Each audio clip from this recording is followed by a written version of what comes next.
Hello दोस्तों, PCS live के 5th lecture में आपका स्वागत है। ये राष्ट्रीय संस्करण का आखिरी लेक्चर है। इसके बाद जो लेक्चर होगा उसमें हम लोग जो राष्ट्रीय संस्करण के अन्य मैगजीन्स हैं उसमें जो भी चीज़ें दी हुई होंगी उनको कवर करेंगे। फिर इसके बाद अंतर्राष्ट्रीय संस्करण उसी जो लेक्चर होगा अगले लेक्चर में हम लोग शुरू कर देंगे। चलो अब हम लोग भारत में पर्यावरणीय, इसके बाद सबसे पहला जो टॉपिक है, भारत में पर्यावरणीय रूप से टिकाऊ बुनियादी ढांचे के विकास हेतु $500 मिलियन का जो ऋण है वो कहाँ से मिला है हम लोगों को? एडीबी से। तो ये प्रश्न बन सकता है आपके लिए कि हमें $500 मिलियन का ऋण ऋण डॉलर में मिला है, कहाँ से प्राप्त हुआ है? एडीबी से प्राप्त हुआ है। तो ये प्रश्न सीधा सीधा बन सकता है। उसका लक्ष्य क्या है? राष्ट्रीय सौर मिशन के तहत 2022 तक 40 गीगावाट सोलर रूफटॉप क्षमता का लक्ष्य था। अब हमने क्या करना है? इस क्षमता को और ज़्यादा वृद्धि करनी है। भारत का 57वां बाघ अभ्यारण्य घोषित किया गया रातापानी को। रातापानी है कहाँ पे?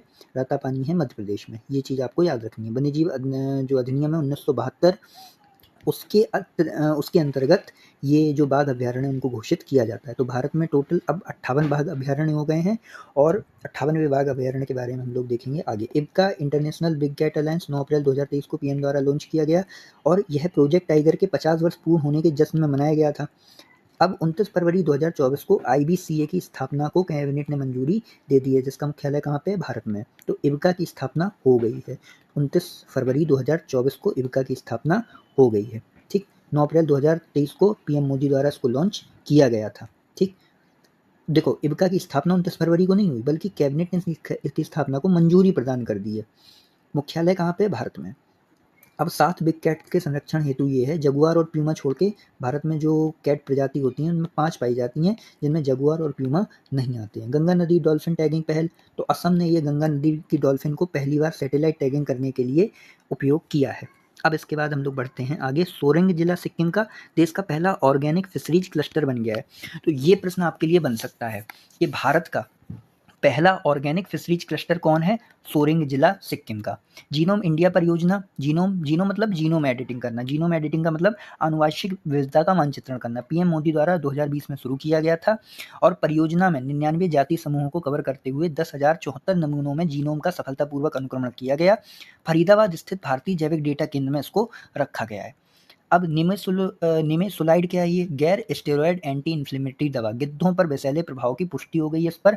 अब इस पर प्रतिबंध लग गया है भारत में। तो ये चीज़ आपको याद रखनी है कि जो निमेसुलाइड है ये एक एंटी इन्फ्लेमेटरी दवा है जिसके ऊपर भारत में प्रतिबंध लग गया है क्योंकि इसका गिद्धों पर दुष्प्रभाव होता है। डाइक्लोफेनाक पे पहले लगा था, यूपीपीसीएस ने इसका क्वेश्चन भी पूछा था। आई थिंक 2018 में ये क्वेश्चन आया था और निमेसुलाइड पे भी अब क्वेश्चन बन सकता है। पुदीमुद्गा क्या है? भारत का पहला हरित हाइड्रोजन हब, तो अनकापल्ली जिला आंध्र प्रदेश, यहाँ पे भारत का पहला हरित हाइड्रोजन हब स्थापित किया गया है पुदीमुद्गा में। समुद्री राष्ट्रीय उद्यान जामनगर, तो ये प्रश्न बन सकता है कि भारत की पहली तटीय पक्षी जनगणना कहाँ पे आयोजित हुई? जामनगर, गुजरात में। तो समुद्र राष्ट्रीय उद्यान जामनगर भारत की पहली तटीय पक्षी जनगणना यहाँ पे आयोजित हुई। राष्ट्रीय जैविक उत्पादन कार्यक्रम कहाँ पे स्थापित हुआ? नई दिल्ली में। तो हाल ही में वाणिज्य एवं उद्योग मंत्री द्वारा इसका 8वां संस्करण जारी किया गया। एपीडा की स्थापना 2001 में हुई थी जैविक खेती को बढ़ावा देने के लिए। तो उसी के तहत राष्ट्रीय जैविक उत्पादन कार्यक्रम नई दिल्ली में शुरू किया गया। नदी डॉल्फिन जनसंख्या सर्वेक्षण, भारत में पहली बार व्यापक नदी डॉल्फिन जनसंख्या सर्वेक्षण किया गया। गंगा, ब्रह्मपुत्र और ब्यास नदी में ये सर्वेक्षण किया गया। तो गंगा, ब्रह्मपुत्र और ब्यास नदी, कुल डॉल्फिन जनसंख्या कितनी है? 6,327, जिसमें जो गंगेटिक डॉल्फिन संख्या है वो ज़्यादा है। तो गंगेटिक डॉल्फिन संख्या है 6,324 और सिंधु नदी डॉल्फिन है 3। तो ये प्रश्न बन सकता है संख्या के ऊपर कि सिंधु नदी डॉल्फिन केवल 3 है, ये आपको याद रखना है। उत्तर प्रदेश में सबसे ज़्यादा डॉल्फिन है, इसके बाद बिहार में, इसके बाद पश्चिम बंगाल में। सर्वेक्षण अवधि क्या है? 2021 से 2023। सर्वेक्षण संस्थान के बारे में याद करने की जरूरत आपको नहीं है। परियोजना डॉल्फिन कब आई थी? 15 अगस्त 2020 को भारत का 58वां बाघ अभ्यारण्य घोषित किया गया माधव राष्ट्रीय उद्यान को। और वर्तमान में भारत विश्व की कुल 75% बाघ आबादी का घर है। ठीक, तो ये चीज़ आपको याद रखनी है। मेट्रो बायोडक्ट, ये इंपॉर्टेंट हो सकता है क्योंकि भारत के पहले वर्टिकल बाईफेशियल सोलर प्लांट का उद्घाटन किया गया। बाईफेशियल मतलब दोहरे, दोनों तरफ से, मतलब इस तरीके से रखा जाएगा कि ये जो भाग है वो भी आपको क्या करे? सोलर ऊर्जा प्रदान करे और उसका जो दूसरा तरफ का पार्ट है वो भी आपको सोलर ऊर्जा प्रदान करे। ठीक, केंद्रीय मंत्री मनोहर लाल द्वारा इसका उद्घाटन किया गया। मेट्रो बायोडक्ट नई दिल्ली में। Padmaja Naidu Himalayan zoological park, देश का पहला बायो बैंक स्थापित किया गया है यहाँ पे। ठीक, मसाली बनासकांठा भारत का पहला सीमावर्ती सौर गांव है। 100% सौर ऊर्जा उत्पादन सुनिश्चित किया गया है यहाँ पे। मसाली बनासकांठा गुजरात। भारत का पहला PPP green waste processing plant Indore में शुरू हुआ है। तो इंदौर स्वच्छ शहर है, इसलिए यहाँ पे ग्रीन वेस्ट मतलब जो हरा कचरा है उसका प्रोसेसिंग प्लांट इंदौर में शुरू किया गया है। न्यूक्लियर मिशन का शुभारंभ हो गया है, प्रधानमंत्री नरेंद्र मोदी द्वारा घोषित और डॉक्टर जितेंद्र सिंह द्वारा विस्तृत। इस पहल का उद्देश्य 2047 तक 100 गीगावाट परमाणु ऊर्जा उत्पन्न करना है। तो न्यूक्लियर मिशन बहुत इंपॉर्टेंट है, इससे आपका लक्ष्य भी पूछा जा सकता है, ये लक्ष्य किस अवधि तक है ये भी पूछा जा सकता है, और ये घोषित किसने किया था ये भी पूछा जा सकता है। अब तक सरकार के नियंत्रण में रहा परमाणु क्षेत्र निजी क्षेत्र के लिए भी खोल दिया गया, तो ये चीज़ इंपॉर्टेंट है, परमाणु क्षेत्र निजी क्षेत्र के लिए खोल दिया गया। तो ये प्रश्न बन सकता है कि भारत में कौन सा ऐसा क्षेत्र है जो अभी हाल ही में निजी क्षेत्र के लिए खोला गया, तो परमाणु क्षेत्र। ठीक, अब मिशन का फोकस देख लो, स्मॉल मॉड्यूलर रिएक्टर्स और स्वदेशी परमाणु तकनीक के विकास पर है, जिससे भारत 2070 तक नेट जीरो उत्सर्जन के लक्ष्य की ओर से तेजी से बढ़ सकेगा। 2024-25 में रुपए 20,000 करोड़ की राशि से 5 भारत एसएमआर विकसित किए जाएंगे। स्मॉल मॉड्यूलर रिएक्टर विकसित किए जाएंगे। ताप्ती बेसिन मेगा रिचार्ज परियोजना देख लो, इसमें ये पूछा जा सकता है कि ये किन दो राज्यों की पहल है, मध्य प्रदेश एवं महाराष्ट्र की। इसका उद्देश्य क्या है, जल संकट से जूझ रहे क्षेत्रों में भूजल स्तर बढ़ाकर सिंचाई एवं पेयजल आपूर्ति को सुदृढ़ करना है। आपको याद होगा कि यूपी पीसीएस और जो पीसीएस के एग्जाम है उनमें एक स्थान का नाम पूछा जाता है अक्सर, विदर्भ का नाम। तो विदर्भ महाराष्ट्र का रीजन है जो जल संकट से बहुत लंबे समय से जूझ रहा है। तो इससे आप याद कर सकते हो कि तापी मेगा बेसिन रिचार्ज जो परियोजना है वह भूजल स्तर बढ़ाकर सिंचाई एवं पेयजल आपूर्ति को सुनिश्चित करेगा। दोनों राज्यों के सीएम ने इस पर एमओयू साइन कर दिए हैं, और यह विश्व की सबसे बड़ी भूजल पुनर्भरण योजना इसको कहा जा रहा है। अब ये सब आपके लिए इम्पोर्टेंट नहीं है, आप बस इतना याद कर लो कि जो मेगा रिचार्ज परियोजना है इसमें मध्य प्रदेश को कितना भाग मिलेगा, कम भाग मिलेगा, महाराष्ट्र को ज़्यादा भाग मिलेगा। यानी महाराष्ट्र को जो जल आवंटित होगा उसकी जो वो मानक है वो क्या है, ज़्यादा है, और जो मध्य प्रदेश को आवंटित होगा जल उसकी संख्या कम है। तो ये चीज़ आप याद रखना कि महाराष्ट्र को ज़्यादा आवंटित हुआ है, मध्य प्रदेश को कम आवंटित हुआ है जल का उपयोग। भारत सरकार इसकी लागत का 90% वहन करेगी। ठीक, अब पहले देख लो, वरिष्ठ नागरिक आयोग स्थापित करने वाला पहला राज्य कौन है, केरल, भारत में पहला। उद्देश्य क्या है, वरिष्ठ नागरिकों का कल्याण। 25 अगस्त 2024 को अपने सभी कर्मचारियों के लिए यूपीएस को शुरू करने वाला महाराष्ट्र पहला राज्य बना था। सकल पर्यावरण उत्पाद सूचकांक शुभारंभ करने वाला उत्तराखंड जिसका पहला राज्य बन गया है। तो ये तीनों चीज़ें आपको अपने एग्जाम के पर्सपेक्टिव से याद रखनी है। अब आईआईटी स्पेशल देख लेते हैं। आईआईटी मद्रास प्रोजेक्ट विस्तार शुरू कर रहा है। आईआईटी मद्रास के बारे में हम लोगों ने देखा था, संविद भी आईआईटी मद्रास ने ही बनाया था। प्रोजेक्ट विस्तार आईआईटी मद्रास व कृषि कल्याण मंत्रालय के बीच में एक सहयोग हुआ है कृषि आधारित स्टार्टअप को बढ़ावा देने के लिए। तो प्रोजेक्ट विस्तार क्या कर रहा है, कृषि आधारित स्टार्टअप को बढ़ावा देने के लिए काम कर रहा है। Shallow wave basin research facility Thaiyur Chennai में एशिया की सबसे बड़ी उथली लहर बेसिन अनुसंधान सुविधा है। कहाँ पे, थाईयूर में। थाईयूर कहाँ पे, चेन्नई में। कैंसर जीनोम एटलस देख लो, Bharat cancer genome atlas launch किया है भारत में कैंसर अनुसंधान को बढ़ावा देने के लिए। सतत ऑडिट, ये भी आईआईटी मद्रास कर रहा है, कैग के साथ समझौता किया है ऑडिट कौशल सुधार व सतत ऑडिट तकनीक के विकास हेतु। कैंसर जीनोम एटलस क्या है, ये भी cancer genome Atlas IIT Madras का है। सेलो वेव रिसर्च फैसिलिटी ये भी आईआईटी मद्रास की है। ठीक, तो ये चीज़ें आपको याद रखनी है। आईआईटी बॉम्बे क्या कर रहा है, कोक्लियर इम्प्लांट कर रहा है टिनिटस के उपचार के लिए, जिसमें मानसिक विकार होता है, जिसमें कान में एक काल्पनिक आवाज़ें सुनाई देती हैं। ठीक, तो हाल ही में आईआईटी बॉम्बे के शोधकर्ताओं ने क्या किया है, इसके उपचार हेतु एक उपकरण विकसित किया है। आईआईटी बॉम्बे के शोधकर्ताओं ने कोक्लियर इम्प्लांट कृत्रिम यंत्र जो श्रवण बाधितों के कोक्लियर के अंदर प्रत्यारोपित किया जाता है। आईआईटी हैदराबाद क्या कर रहा है, धातु 3D प्रिंटिंग मशीन का विकास कर रहा है। डीआरडीओ के सहयोग से रॉकेट के घटकों के लिए भारत की सबसे लंबी धातु 3D प्रिंटिंग मशीन लॉन्च की जाएगी। ये सबसे इंपॉर्टेंट है, धातु 3D printing machine IIT Hyderabad. चर्चा में रहे टर्म्स ऑफ शब्दावली देख लीजिए। बंतारा अनंत अंबानी का ड्रीम प्रोजेक्ट, उन्नत पशु बचाव संरक्षण और पुनर्वास केंद्र, इस पर हाल ही में कुछ विवाद भी हुआ था, ये हम लोग आगे के लेक्चर्स में देखेंगे। मत्स्य पालन मंत्रालय द्वारा प्राणी मित्र पुरस्कार दिया गया बंतारा में अनंत अंबानी को। उद्घाटनकर्ता स्वयं प्रधानमंत्री मोदी जी थे। 3 मार्च को इन्होंने उद्घाटन किया था। जामनगर गुजरात में ये एक परियोजना है।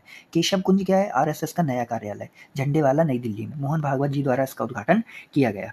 अब इसके बाद देख लेते हैं हर कंठ में भारत, ये क्या है, संस्कृति मंत्रालय व आकाशवाणी द्वारा लॉन्च विशेष रेडियो श्रृंखला है। हर कंठ में भारत क्या है, एक विशेष रेडियो श्रृंखला जो संस्कृति मंत्रालय और आकाशवाणी द्वारा लॉन्च की गई है। भारतीय शास्त्रीय संगीत को जन जन तक पहुंचाने हेतु इसका उद्देश्य। अनंत क्या है, गूगल का नया कैंपस है जो बेंगलुरु में विकसित किया जा रहा है।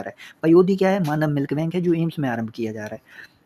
इटर्नल क्या है? ज़ोमैटो का नया नाम है, अभी हालाँकि नाम बदला नहीं है। फाउंडर दीपेंद्र गोयल हैं, ज़ोमैटो का नया ये क्या है? नाम है। बाथो धर्म क्या है? बोडो समुदाय का पारंपरिक धर्म है। असम सरकार द्वारा हाल ही में आधिकारिक पहचान इसको दी गई है। गर्भणी क्या है? गर्भणी दृष्टि भारत की पहली फेरेट रिसर्च फैसिलिटी है जो फरीदाबाद हरियाणा में विकसित की जा रही है। जैव सुरक्षा मानकों की अनुरूप शोध केंद्र होगा ये, ठीक? तो ये गर्भणी दृष्टि क्या है? भारत की पहली फेरेट रिसर्च फैसिलिटी है जो पशु वगैरह होते हैं या जैव सुरक्षा मानक होते हैं, जैव सुरक्षा मानकों को जो ये शोध केंद्र है वो जैव सुरक्षा मानकों के अनुरूप विकसित किया जा रहा है। विजयदुर्ग क्या है? कोलकाता स्थित भारतीय सेना के पूर्वी कमान हेडक्वार्टर का नया नाम। तो पूर्वी कमान हेडक्वार्टर का नया नाम है विजयदुर्ग। पहले फोर्ट विलियम नाम था, अब वर्तमान में इसका नाम विजयदुर्ग कर दिया गया है। सृजनम क्या है? भारत का पहला स्वदेशी automated biomedical waste treatment plan. CSIR NIST Thiruvananthapuram द्वारा इसको स्थापित किया गया है। तो ये चीज़ आपको याद रखनी है। सृजनम भारत का पहला स्वदेशी automated biomedical waste treatment plan. Paraquat क्या है? रासायनिक शाकनाशी है। WHO द्वारा श्रेणी 2 रसायन में इसको वर्गीकृत किया गया है। हाल ही में एक महिला ने अपने जो प्रेमी था उसको दे दिया था, तो इस कारण से उसकी दर्दनाक मृत्यु हो गई थी। अन्य क्या है? राष्ट्रीय उपभोक्ता दिवस 2024 इसकी पहल देखो कौन सी है? जागो ग्राहक जागो ऐप, जागृति डैशबोर्ड। ये क्या है? राष्ट्रीय उपभोक्ता दिवस की पहल है। गृह मंत्रालय 2 वीजा पेश कर दिए, ई स्टूडेंट वीजा, ई स्टूडेंट एक्स। ये किसकी पहल है? गृह मंत्रालय की पहल है। राष्ट्रीय सड़क सुरक्षा सप्ताह व माह है 2025 1989 से शुरू जनवरी के तीसरे सप्ताह में। राष्ट्रीय सड़क सुरक्षा सप्ताह 2025 11 से 17 फरवरी 2025 तक राष्ट्रीय सड़क सुरक्षा सप्ताह और माह चला है। माह कब चला है? 18 जनवरी से 17 फरवरी तक। और सप्ताह कब चला है? 11 से 17 जनवरी तक। सड़क सुरक्षा पर भारत की स्थिति रिपोर्ट राजमार्ग मंत्रालय निकालता है, तो भारत में होता रहता है, ये सारी चीज़ें मेंस के लिए हैं। परीक्षा पर चर्चा एम्पावरिंग स्टूडेंट ट्रांसफॉर्मिंग लीव्स, ये इसकी थीम है। परीक्षा पर चर्चा बहुत इंपॉर्टेंट है। 10 फरवरी 2025 को हाइब्रिड मोड में नई दिल्ली में आयोजित किया गया। 8वां संस्करण था। रिकॉर्ड 5 करोड़ से अधिक प्रतिभागी शामिल रहे और पहली बार 2018 में परीक्षा पर चर्चा लॉन्च किया गया था। पीएम मोदी द्वारा इसको संचालित किया गया और इसे गिनीज वर्ल्ड रिकॉर्ड में भी शायद शामिल किया गया है इसके 8वें संस्करण को। IRCTC और IRFC को नवरत्न का दर्जा मिल गया। तो IRCTC और IRFC रेलवे वित्त निगम और रेलवे कैटरिंग और पर्यटन निगम, इनको क्या मिल गया है? नवरत्न का दर्जा। उर्सुला वॉन डर लेन ये भारत की यात्रा पर थी। कब? 27 से 28 फरवरी को भारत की यात्रा पर थी। यूरोपीय आयोग के अध्यक्ष हैं, ये भारत की आधिकारिक यात्रा पर रहीं। उनके नेतृत्व में यूरोपीय यूनियन कॉलेज ऑफ कमिश्नर्स भी आधिकारिक दौरे पर रहे। वो उनका पहला आधिकारिक दौरा था। तो European union college of commissioners, इसके जो अधिकारीगण थे उनका पहला भारतीय दौरा था। यूरोपीय संघ भारत का सबसे बड़ा व्यापारिक साझेदार है। और ये याद रख लो कि इतना सा ये याद रख लो, उर्सुला वॉन डर लेन फरवरी 2025 में भारत की यात्रा पर रहीं। इनके साथ यूरोपीय यूनियन कॉलेज ऑफ कमिश्नर्स भी भारत की यात्रा पर रहे। आंध्र प्रदेश में अनुसूचित जातियों के उपवर्गीकरण को मंजूरी मिल गई है। तो ये भी प्रश्न बन सकता है कि निम्नलिखित में से किस राज्य में अनुसूचित जो जाति हैं उनके उपवर्गीकरण को मंजूरी मिल गई है? जवाब होगा आंध्र प्रदेश। आंध्र प्रदेश के मुख्यमंत्री एन चंद्रबाबू नायडू की अध्यक्षता में मंत्रिमंडल ने राज्य में अनुसूचित जातियों के उपवर्गीकरण से संबंधित सिफारिश को स्वीकृति प्रदान कर दी है। अब बात आती है कि ये जो आंध्र प्रदेश सरकार ने जो उपवर्गीकरण को मंजूरी दी है उसके लिए एक समिति बनाई थी। तो सेवानिवृत्त IAS अधिकारी राजीव रंजन मिश्रा की अध्यक्षता वाले 1 सदस्यीय आयोग का गठन किया था। तो एक व्यक्ति ने मिलकर ये डिसाइड किया है कि उपवर्गीकरण होना चाहिए या नहीं, जिसको आंध्र प्रदेश की जो मंत्रिमंडल है उसने अपनी स्वीकृति प्रदान कर दिया। तो ये प्रश्नोत्तर फॉर्मेट है, ये प्रश्नोत्तर आप देख लेना, ये मैगजीन में आप देख लेना कि आपको क्या बन रहा है क्या नहीं बन रहा है। तब तक के लिए थैंक यू।